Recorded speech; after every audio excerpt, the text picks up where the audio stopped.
भारत माता की वंदे वंदे वंदे।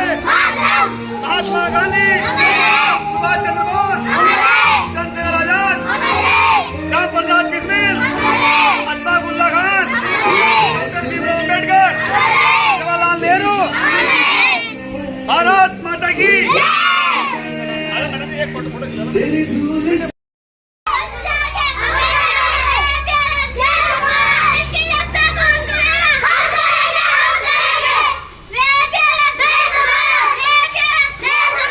रामपाल जी, गांव के उप प्रधान कोमल जी, श्री विजेंद्र सिंह जी, परमवीर जी, व ललित मोहन पंत जी, व महबूब जी तथा भोजन माताएं व श्री निजपाल चौहान जी।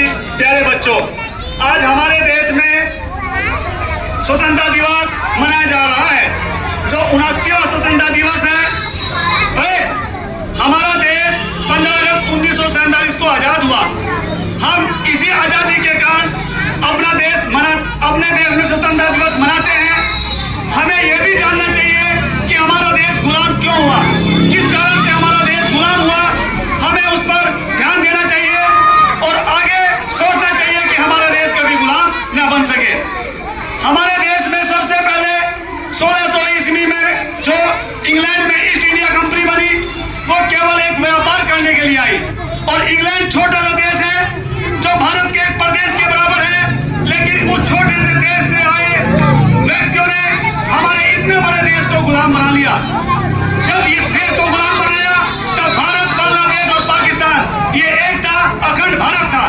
तब उसे भारत कहते थे, बांग्लादेश और पाकिस्तान नाम का कोई देश नहीं था। लेकिन जो लोग यहाँ व्यापारी के रूप में आए, उन्होंने पहले यहाँ व्यापार किया और अपने काम को आगे बढ़ाते रहे। आर्थिक तरक्की की, भारत के लोगों से ही आर्थिक तरक्की की।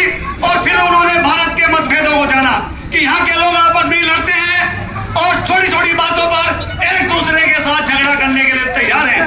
और वे छोटी छोटी बातें क्या थी? जाति के आधार पर, भाषा के आधार पर, धर्म के आधार पर यहाँ के लोग आपस में लड़ते हैं।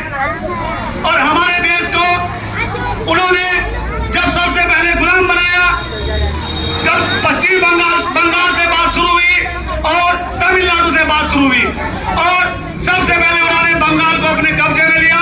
1757 का पलासी का युद्ध हुआ और पलासी के युद्ध में उन्होंने जीतकर बहुत बड़े क्षेत्र पर कब्जा कर लिया। और धीरे धीरे फिर उन्होंने 1764 ईस्वी में बक्सर का युद्ध हुआ। बक्सर के युद्ध